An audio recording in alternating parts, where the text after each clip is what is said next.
సినీ ఇండస్ట్రీలో అమ్మాయిలపై లైంగిక దాడులు జరగడం కొత్తేమీ కాదు. ఇది ప్రతి ఇండస్ట్రీలో ఉన్నదే.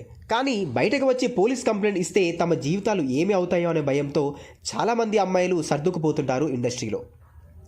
కానీ రీసెంట్గా జానీ మాస్టర్పై శ్రేష్ఠి వర్మ అనే అమ్మాయి లైంగిక వేధింపులు చేస్తున్నాడంటూ నాసింగి పోలీస్ స్టేషన్లో కంప్లైంట్ ఇవ్వగా జానీ మాస్టర్ని పోలీసులు అరెస్ట్ చేసి కోర్టులో హాజరుపరిచి చెంచల్గూడ జైలుకు రిమాండ్ కోసం తరలించారు.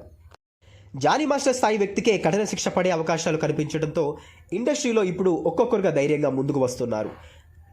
కాసేపటి క్రితమే ప్రముఖ యూట్యూబర్ హర్ష సాయి మీద ఒక యువతి సంచలన ఆరోపణలు చేస్తూ పోలీస్ కేసు నమోదు చేసింది.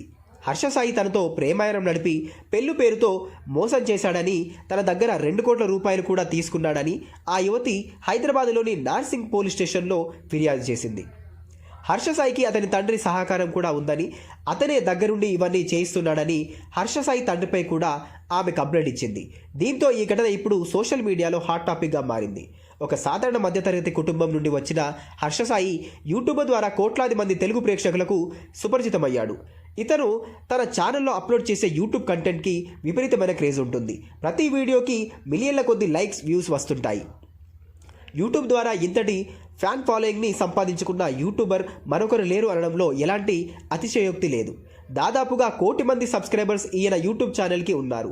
తాను సంపాదించిన డబ్బులను పేదలకు చారిటీ చేస్తూ కూడా ఇతను ఎన్నో వీడియోలు చేశాడు. యూట్యూబ్ ద్వారా ఇతను సంపాదించిన క్రేజ్తో ఒక సినిమాలో హీరోగా చేసే అవకాశం కూడా వచ్చింది. ఆ చిత్రం పేరు మెగా.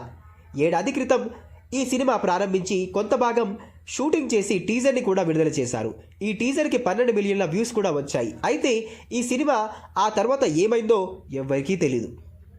ఇది కాసేపు పక్కన పెడితే యువరత్న అనే వ్యక్తి గత కొంతకాలంగా హర్ష సాయి చారిటీ మీద చేస్తున్న స్కామ్స్ని బయటపెడుతూ అనేక డిబేట్స్లో పాల్గొన్నాడు. ఈ ఘటనని మర్చిపోకముందే ఇప్పుడు ఆ యువతి హర్ష సాయి మీద కేసు నమోదు చేయడం చర్చనీయాంశం అయింది.